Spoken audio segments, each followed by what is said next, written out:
যে শুধুমাত্র এটি বীজের জন্য উৎপাদন করা হয়। এর বীজটি দিয়ে যে চারা হবে সেই চারাটির লংজিভিটি হিসেবে সার্ভাইভাল পাওয়ার বেশি থাকবে। জি, দেখেন মনে হচ্ছে ছোট অবস্থায় কেউ এক মুঠোর মধ্যে নিয়ে টিপে ধরে রেখেছিল। আমি এসে বলছি এইগুলো লন্ড্রি করা নেই কেন?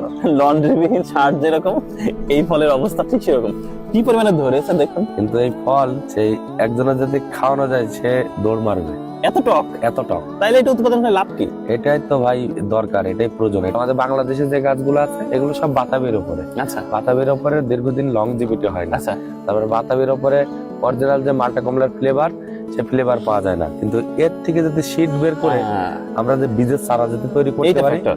জি, বীজের যে চারা তৈরি করতে পারি, ওই চারাগুলোতে যদি আমরা কলম বাঁধতে পারি, তাহলে ওখান থেকে ওই গাছগুলোর লংজিভিটি হবে। খুবই দারুণ ব্যাপার। কিন্তু শত ভাই বললো যে এটা খাওয়া যাবে না।